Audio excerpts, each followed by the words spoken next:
I have a really interesting update for you on hemp, the science of medicinal marijuana. My name is Mike Adams, the Health Ranger. I'm the Lab Science Director of CWCLabs.com. I'm also the founder of naturalnews.com. So I'm a longtime investigative journalist and researcher into natural medicine. And more recently, over the last couple of years, I've really poured into the science of analytical testing. In my laboratory right now, for example, we run an LC-MS time-of-flight system, which is it's a mass spec, obviously, based on liquid chromatography. And yet the time-of-flight system does a full scan of the entire spectra thousands of times a second during the chromatography elution from the column. In other words, it's an extraordinary instrument for finding unknowns.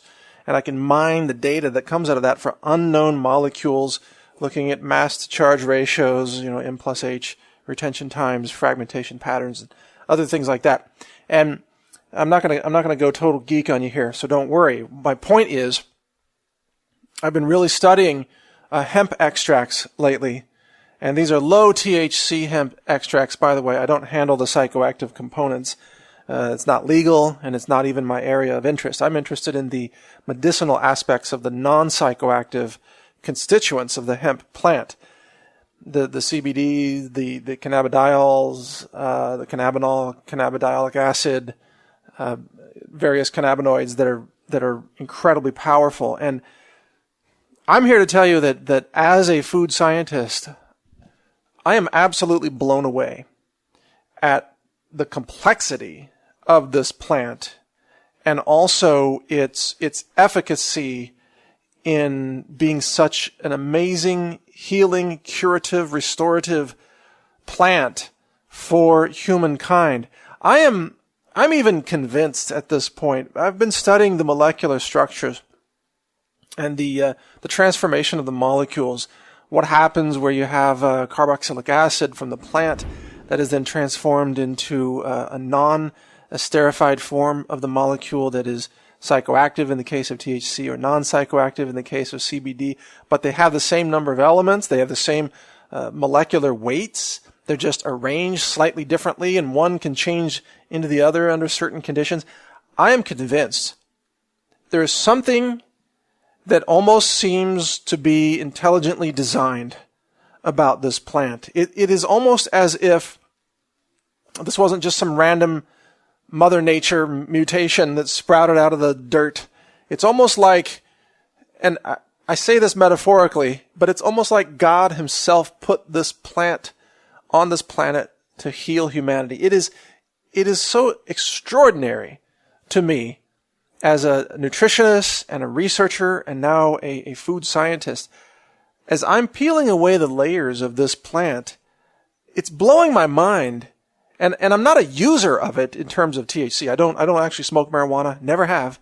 I don't use psychoactive compounds of any kind. I'm a research scientist, but I use non-psychoactive components such as CBD.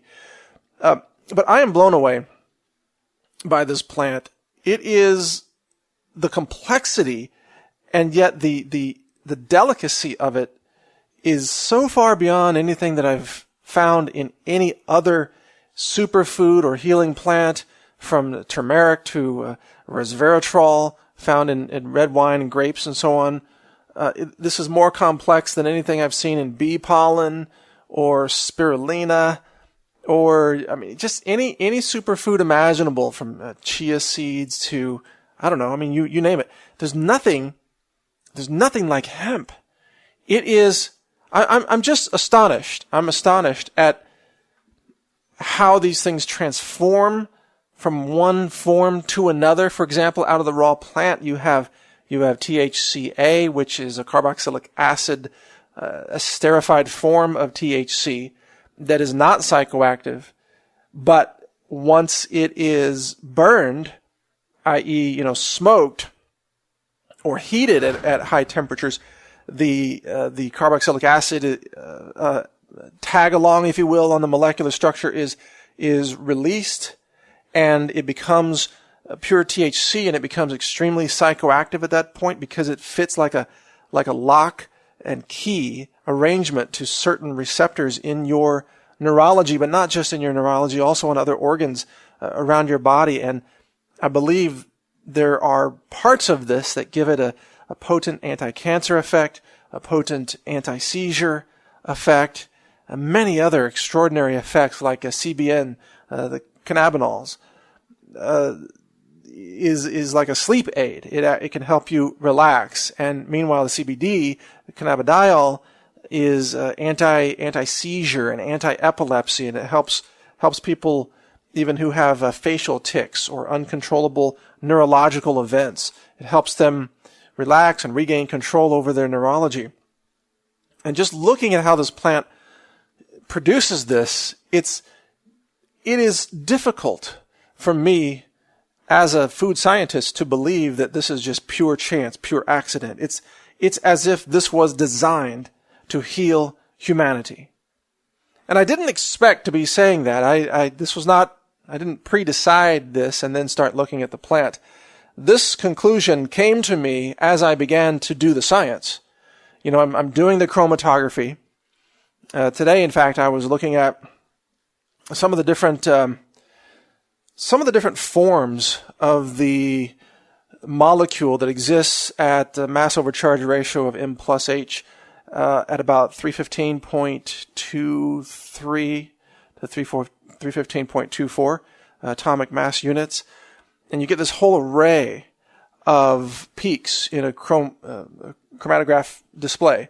You get CBD, and then you get some THC at some point, and then at a much higher mass, up around I think 359, you get CBDA with a carboxylic acid, and you have these other peaks in there that might be CBGs or CBNs. They're so many of them have similar masses that they might look the same from a mass point of view, but they elute at different times in the liquid chromatography columns. So you can see them. You can see them if you use the right instrumentation.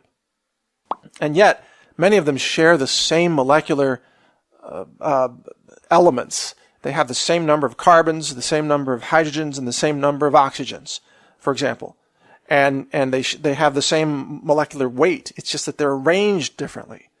They're connected differently, which is just a fascinating metaphor for what this plant can do. And if you think about hemp, you have to ask yourself this question: how does this plant synthesize these amazing healing medicines? How does it do it? I mean, for example, if you look at THC, all it is carbon, hydrogen, and oxygen. That's it. That's all it is, okay? It's carbon, hydrogen, and oxygen in a certain formation, in a certain structural pattern of connectedness. That's it. There are no other elements in it.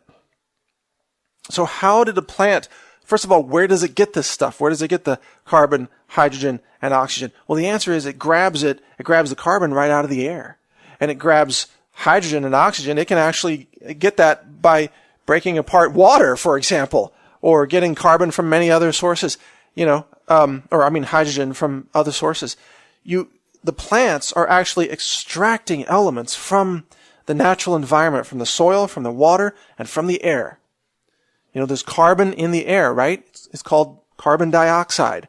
And if you have carbon dioxide, you have oxygen in that molecule as well. The plants can take that, and then they break it apart, essentially, and then they use the oxygen and they use the carbon, and they bring in some hydrogen, and they make THC. Think about that. That should blow your mind. It is an actual synthesis that is being conducted by this plant. It is manufacturing medicine. And it's doing it without a patent, without a lobbyist in Washington. It doesn't charge you royalties. It doesn't require FDA testing and approval to be what it is. It builds these medicines because that's in its nature. Scientists to this day they have no idea how these plants pull molecules out of the air and rearrange them into these molecular formulas that are powerful anti-cancer medicines. They have no idea how this happens. I mean, yeah, I guess some of them might be able to sort of name some of the some of the plant processes, but it doesn't mean they understand them. You can say, those are magnets over there, but it doesn't mean you understand how magnetism works. Just giving something a name doesn't mean you grok it, so to speak. So the synthesis of these medicines is happening inside these plants, even when these plants are very, very tiny. Almost from the first moment that they sprout, they come out of the seed, they begin to produce powerful medicines that can help save humanity. And they do this automatically, naturally, with no demands and no inputs on your part other than just the sunlight they need for the energy, the air that they need for materials, the water, the soil. That's it. They do the work. There are many people in our world today who are looking for answers. There are many societies that are looking for answers to health, societies that are going bankrupt from healthcare costs spiraling out of control and prescription painkillers and opioid addiction killing people left and right, and people dying from cancer. And they're looking for answers. And you know what, people? The answer is growing as a weed. It's in your own backyard, probably, for some of you on purpose, some of you accidentally. It's in the forests. It's in the fields. It grows like a weed all across many regions of North America. And it is there for the taking. It is the answer for many, many cases of cancer, many cases of epilepsy, many cases of even psychological disorders or sleep disorders or nervousness. It is an amazing, powerful medicine that is so abundant and so effective and so affordable that the governments of the world had to criminalize it. Think about that. The governments looked at this plant, and behind closed doors, they realized this is so powerful. This is so therapeutic. This has so much incredible medicine available for virtually no cost that we have to ban it. We have to criminalize it. We have to make sure that people don't have access to this medicine, because this medicine might put the drug companies out of business. This medicine might allow people to heal without having to go see a doctor all the time and pay all that money to the health insurance companies and the pharmaceutical companies and the hospitals and the diagnostic companies. My God, if people could heal themselves by eating, smoking, drinking, absorbing a weed in their own backyard, then how the hell is the sick care industry supposed to make any money? You see. And so they criminalized a plant. A plant! A plant that has been part of this nation's history since its founding. And existed long before that. A plant that delivers to humanity so many answers on health and medicine and economics and agriculture and nutrition and fibers and materials for construction. Even polymers can come out of this plant. This plant is God's gift to humankind, and humanity is so incredibly stupid and idiotic that they criminalize it. To protect all the other interests, to protect, oh my God, you gotta protect the cotton industry, and you gotta protect the opioid pharmaceutical industry, and you gotta protect, all these other monopolies and cartels that are making money by depriving you access to this extraordinary healing plant, which is hemp. The more I've come to understand about this plant, the more angry I am that the governments of the world have systematically and deliberately denied humanity access to this astonishing solution. And now, more and more, I get it. When I used to see like weed-smoking hippies running around at festivals talking about how hemp was going to save the world, and I thought, these dudes are high, man. But now, as a scientist, I actually get it. I get what they were saying. They were high, but they weren't wrong. Okay? They just went at it from a different angle. They were smoking it and feeling something, and it was part of their little culture and society, and that's fine. I've never been against anybody doing having a recreational pursuit of a relatively mild drug like that, but that's not my focus. My focus has always been the nutrition and the science, and now that I'm getting into the science, it's so fascinating that I'm coming to the same conclusion as the high hippies. It's like these people were totally right. This is a miracle medicine for humanity. This plant can save humanity, and we've only begun to tap into this. Who knows what else is in there? I'm looking at this plant. I'm looking at the mass spectra on the time of flight system. I see stuff in there. I don't even have any idea what it is. It's like there's 1,000 molecules in there that have yet to be really discovered and documented and understood for their potential medicinal or nutritional values. And typically we, in the lab science, looking at hemp, we only look at 5 molecules. That's right, 5 molecules. It's the cannabidiolic acid, the CBD, the THC, and then the carboxylic acid form of THC, the THCA, and then the CBN, the cannabinols. That's 5 out of 1,000. And yeah, maybe those are the most important 5, but what else is in there? What other uses could there be for that plant? And what's really fascinating is to think about the interactions here. How can these molecules interact with other molecules from other plants?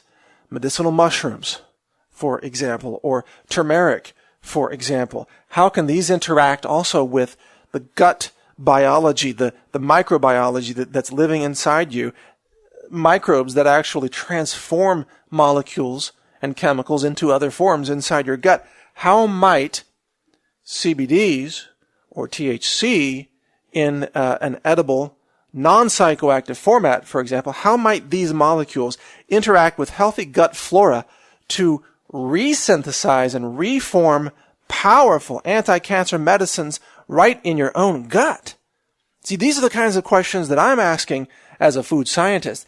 Can you swallow these molecules from a hemp extract, and if they're paired with the right microbiology inside your body, might they actually manufacture inside you potent anti-cancer medicines or healing medicines that have an effect far beyond anything ever imagined in the raw plant itself? We have to start thinking in terms of the synergistic effects of these molecules and how they interact with the bacteria in your body, or how they interact with other curcuminoids or phycocyanins, or all kinds of other molecules in other plants and superfoods and nutritive sources. Because we're talking about synergy here. We're talking about harmony. See, this is what's beautiful about nature. This is one thing that I've really come to learn and observe being a food scientist, is that when you combine toxic synthetic chemicals made by man, they become more and more toxic. But when you combine harmonic natural molecules from nature, they tend to become more and more harmonious. Like building chords in a choir and adding octaves of the chords that are all working in harmony together. This is what happens with natural molecules. It tends to work that way. Whereas, again, synthetic toxic molecules from man tend to multiply their toxicity as they are combined. And this very concept, the thing I just mentioned, completely escapes the entire realm of modern science. The chemicals are typically only tested in isolation, never in combination. Toxicities are never really measured or tested in combination. And the synergies of healing nutrients or superfoods or plant extracts are almost never tested in combination either. And you know why? Because mathematically, there are too many combinations. You start putting together all the permutations and combinations. You start combining 3 chemicals and then 4 and then 5 out of a list of thousands. How can anybody test all of these things? You can't. You could do one clinical trial every month and you wouldn't finish this testing for 1 billion years, frankly. Or more. I haven't really done the math on it, but it's a huge, huge number. Longer than humanity is going to be here, that's for sure. At some point, you have to realize that it is the principle of molecules from Mother Nature that work in synergy naturally, because that is their origin and that is their purpose. You see, I believe the hemp plant has an actual purpose, an intention, if you will, of being here on this planet. It is not an accident in the same way that you are not an accident. And I am not an accident. This plant is here with a purpose. It has an intention. There's a plant consciousness involved here. And this plant wants to be healing medicine. That's what it wants to be. You know, in the same way that an oak tree wants to be an oak tree, and it fulfills its role and mission of being an oak tree. You know, and a dandelion wants to be a dandelion, and it actually fulfills that purpose and that role and that morphic resonance with other dandelion plants from which it came. The hemp plant has a morphic resonance with other healing plants. It wants to be healing hemp. It wants to produce these molecules that literally, physically, if you were able to measure this, they literally hum in tune with the neurology of the human brain. There is an actual physical or chemical harmony taking place there. It is a musical choir. When you combine the healing molecules of the hemp plant with human neurology, you are creating a symphony of spontaneous healing. And if you could hear it, if you could translate the chemistry that's happening inside your blood, if you could hear that, it would sound like a glorious, beautiful, musical, like a choir, like a large church choir praising God. You know, I mean, it would be an extraordinary thing to hear. And yet, if you could hear, for example, chemotherapy damaging brain cells, it would be a cacophony. It would sound horrible. It would sound like death and disharmony. You know, all those drugs, the SSRI drugs, antidepressant drugs and psychotic drugs and addictive painkiller drugs and all these synthetic chemicals, pesticides and herbicides created by man, they sound like death because that is what they bring you. They sound like destruction. They sound like chaos because they do not exist in harmony with the human body. So these are just some observations. And no, I'm not smoking this product right now. If you're wondering like where all this is coming from, I'm inspired by what I see in the science. End of story. I am inspired by it. This is changing my entire understanding of what is nutrition. And this is not just simply about vitamins and minerals and antioxidants. That just barely scratches the surface of how plants can interact with our neurology, our consciousness, our biology, our genetic code to unleash the pattern of spontaneous healing that is embedded in certain portions of our genes and so on. This plant is changing my worldview of what is possible, and it's even it's forcing me to ask really, really big questions about where did this plant come from? Where did humans come from? You know, and by the way, this is going to sound really, really out there, but I don't give a crap. There is a theory of the origins of life on our planet called transpermia, and there are many in astrological sciences who believe that human life, DNA in particular, was not an accident, that it was seeded onto our planet, that there is DNA, they believe, flying all around the universe, and that this DNA is engineered as binary genetic code. It is, in a sense, computer code for the expression of biology through protein synthesis and other things. They believe that this did not happen spontaneously on Earth, that this kind of code for life is spread throughout the universe, and it is so commonplace that every planet that can even potentially support life ends up doing so because of this theory of transpermia, this DNA being strewn about all across the universe and surviving the cosmic rays and so on and so forth inside asteroids and meteors and things that land on the planets. So this is their theory. Wouldn't it be interesting if every planet, and this is a what if question. I'm not saying I believe all of this. This is not my theory, but I'm just saying what if what if every planet that was seeded with these seeds of life by who knows who, incredibly advanced civilization, I don't know, a divine being, who knows? But all the planets that were seeded with the seeds of life were also seeded with the seeds of healing.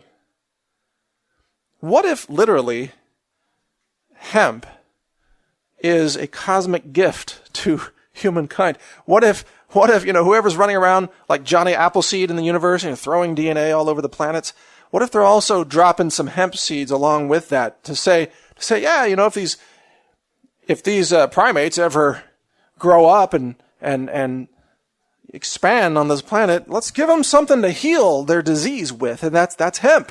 I know it sounds out there, but I'm just asking this question.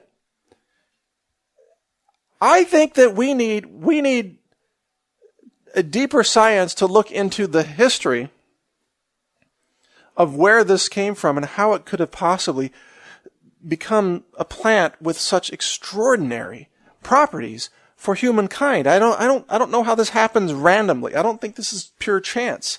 I think there's something about this that is somehow working in harmony with the neurology of humankind. This is beyond random chance. This is intelligent design, I'm telling you. Somebody's behind this. Some intelligence, some advanced consciousness is behind this somehow. I think that's the case. So that's what I'm going to look into. In any case, that's just conjecture. I admit it's kind of a wild theory, but what if it were true? Where did we come from? Where did these plants come from? They can't all just be random and yet be so finely tuned to our neurology and biochemistry. Something is interesting there. So I'm going to look into that some more. These are just some initial thoughts. I'm going to explore this more as a scientist, but also as an open-minded person who understands the bigger picture of spirituality, of consciousness, even of cosmology, the origins of life. All of these big picture questions, I think, are found in maybe a slice of a holographic way, represented metaphorically inside the hemp plant. I think that what's happening inside hemp is, in other words, a microcosm version of what is actually happening in our cosmos. And I know even that may sound loopy. You might think I'm high, but I swear I'm not.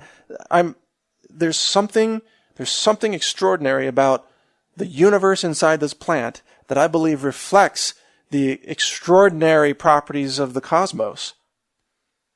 I think there's a link. So I'll keep exploring that. You can follow my work at cwclabs.com. My name's Mike Adams, the Health Ranger, and just to reinforce this, I'm not a user of the psychoactive components of this plant. I never have been. I've never used psychoactive drugs. I don't even drink alcohol. Okay? It's just the way I am. But I am very, very interested in exploring the science and the structure and the harmonics, if you will, the molecular harmonics in this plant and what it means for humanity, the origins of botanical healing on our planet, and the future of the human race. I think it's all interconnected. Thank you for listening. You can check out my podcast at healthrangerreport.com. Click subscribe now to stay informed when I release new videos.